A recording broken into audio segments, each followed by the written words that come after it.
these guys, with Bradley in particular. He seems to be their dominant scorer. They've played well at home. They're 9-2 at home, 3-0 in the conference, and Bradley's been a load. He's big bodied, athletic. Can put it on the floor, can shoot the three. So no, they've controlled the pace, kept the score down where they wanted to keep it. So it'll be a big challenge for us, and they're playing with tremendous confidence now, and we're going to have to play well. Their guard, just build-wise, you mentioned big body, 6'4", 220. That's just it's a rare size to necessarily face. The guy you face who's also scoring at 17 points a game. Yeah, like I said, he's physical. He can get to the basket. He puts it on the floor nice. Left-handed, so he kind of throws you off a little bit there.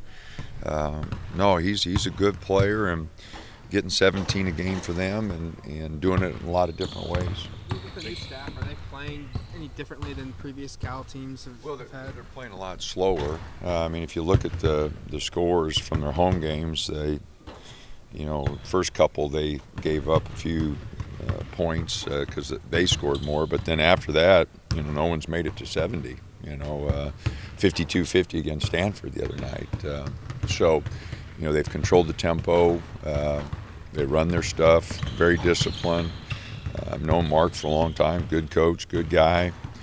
Trent is on his staff, and Trent's a really good coach, old Stanford coach. So, no, they're very well coached and big, physical. They got 4 big bodies inside that they rotate, and now with them controlling the tempo like they are, they make it very difficult. I guess what are the keys then of playing a team that wants to control tempo that much? What would your keys be? Well, you've got to pick and choose your spots. You got to get out and go a little bit. We got to try to get the tempo going a little bit, by beating them down the floor and, trying to speed them up a little bit on the offensive end. But, when you play 3 or 4 guards out there, it's kind of tough to do. And they have good quickness. Their athleticism is good. So it'll be a big challenge, and trying to get the score in the 60s or 70s, will be something we'll try to do. Francis feels like it's almost the foul trouble is almost kind of a mental thing at this point. It seems like he picks one up so early. He's struggling a little bit. And players go through that. I just told him he's just going to have to play hard and work his way out of it, and he will. He wants to be a good player. He works his tail off. All players go through little ups and downs, but yeah, he had some quick fouls. Anthony not getting some of the looks he got. You mentioned early on the teams are going to start. Seems like maybe he was able to get 5 or 6 good looks early on that he hasn't been able to get lately. He got some good ones against Arizona State here. Didn't get many looks on the Washington trip. And I thought he got some good looks, against UCLA and transition and that. And, he's got to keep working. I've got to find a way to get him some more shots. But, he's just going to have to run the floor and keep moving. And people, he should help the rest of our guys because they're pretty much, they're locked up on him. They're not leaving him on any penetration or any throws into the post. So, he just got to keep patient, keep moving. And, Shakur found him on a good one out of the post the other day. Little opportunities like that he's got to take advantage of. Any update on him falling? No, I haven't talked to Clay yet today. We took yesterday off, so gave him a day to ready. Gives us 2 days to get ready for Cal, so hopefully they'll practice hard today. I feel like Anthony, this past weekend seemed to be more intense defensively, focus on rebounding. You seeing him try and contribute more in other areas outside of just scoring? He took 2 charges against USC that were big. He dove on a couple loose balls against UCLA. He is really vocal, and he understands what we're trying to do defensively. I need him to get the talk started. I need all of them to talk a lot more defensively. But no, I thought he played really hard. Missed a couple blockouts, but for the most part, our blockout numbers were really bad this last week. So we gotta really pay close attention to that. But no, I thought he did add a lot. The charges, diving on loose ball, gave us a lot of energy there. Chris has been playing pretty well the last couple of weeks here, and before and after practice when we've come by, it seems like the two of you were always talking about something. What are the conversations that he's having with you? Is he just kind of picking your brain and that's kind of contributing to this? Well, I'm not sure. He speaks a lot of Spanish. He's talking to me. I'm not sure what he's saying some of the time, but no, Chris is, transition for all junior college players, all freshmen, and you know, Chris has really played hard. He's played well, been a little inconsistent, but you know, it's hard to stay at a consistent level. You know, defenses change. You know, they put a lot more pressure on Peyton and ball screens. You know, since he had so much success. You know, the game changes. People try to take away things you're doing, and you know, Chris, a lot of his offense was generated from his defense. You know, and I think that's where he used his length and his athleticism, and you know, that was really encouraging because, you know, those are extra baskets. You know, those are baskets we don't have to run a set for, or we don't have to take a possession. Those are extra possessions. So takes a shot away from them and gives us one more. That's a pretty good deal. Do you have a player with his background, because you mentioned how he speaks multiple languages? You know, is that something that's special to have on the team? Do you think it is something good for the other guys to be around? Oh, absolutely. We got a diverse group. You know, most of them are first-generation college students. You know, and you know, a lot of them tough backgrounds. You know, and you know, a lot of minority students, and so you know, it creates a different vibe, and you know, it's great.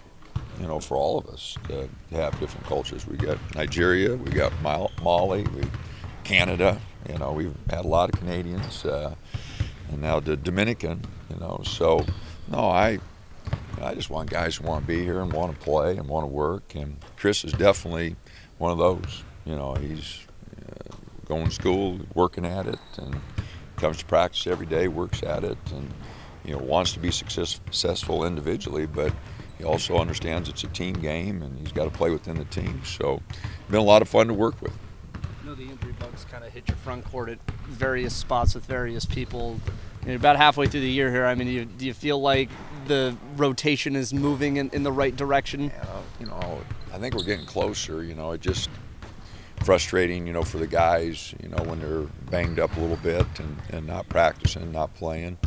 You know, but we just got to keep moving forward, and you know, things change from week to week, and you know, we just got to keep getting them in to see Clay and getting them as healthy as we can get them. And you know, a lot of teams are banged up this time of year. You've been going since October 1, and you know, there's a lot of nicks, and you just hope to avoid, you know, anything serious. You know, you hate seeing guys get hurt. You know, it just takes all the fun out of the game for them, and it hurts the team, obviously, but you just keep your fingers crossed, because, you know, injuries, like I said, they take all the fun out of the game. It's no fun being in the training room and not being able to play. You ever had a recent situation like this where, I mean, there's no shortage of talent in this front court. It's just an issue of getting guys healthy and finding a rotation you like? I mean, have you had a past team where you've kind of had to wrestle through it like you guys have had this year? You know, like I said, every year is different, and I'm not sure we've had the depth that we do this year with, you know, 5 guys in there that, you know, we feel we can rotate around. So our depth is a little better, but again, every year is different. You just try to, you know, get the guys to play together and play well with each other. You know, we get a lot of new faces in there, you know, with Francis being the only guy back, but they are a good group, talented group. We got to get more out of them. We got to get more rebounds. And you know, the first half against UCLA, the group only had 1 rebound. You know, I mean, they're just more talented than that. So we got to get them more involved offensively. We got to get them in the paint a lot more. They kind of like to get outside the paint and post up a little too far away from the lanes. So just got a lot of work there, and trying to get them to understand what we want. It's good to see Chandler get out and run a little bit, get a couple easy ones, and we almost got one to Shakur in the first half, but you know, I do think they can run a little bit more and get a few easy ones. They're not using their speed there. You said deflections are an important stat you guys track. Where did Sunday stack up? Are you seeing that number get better as the... Chris had 15 himself the other day, you know, and so that was a great number, but our press was real active, but Chris had 15, you know, so it varies, you know, and you know, Sunday was really good. You know, Thursday wasn't too bad. We had 10 extra minutes to accumulate a few, but No, the guys I think are a little bit more aware of that, but we do still. There's so much more there that we can use our length and athleticism defensively, and some of the baskets we gave up in the second half against UCLA were just we quit talking. Peyton and Shakur going the same guy and giving up a layup, and just two guys going to a guy and leaving a guy wide open on a three. Those are the frustrating baskets for me, just because those are controllable. If they just talk and work together, we can eliminate some of those. And so we let down our intensity, and I keep telling our guys, you let down just a little bit, and it's a big difference. Is Chandler a guy you envision playing significant minutes at center this year? Well, we move him around. He's a good passer. His basketball savvy's pretty good. When his strength improves, I think he'll become much more physical. But we're going to continue to move him back and forth between forward and some of our post entries. He's just such a good passer. We can really use him there.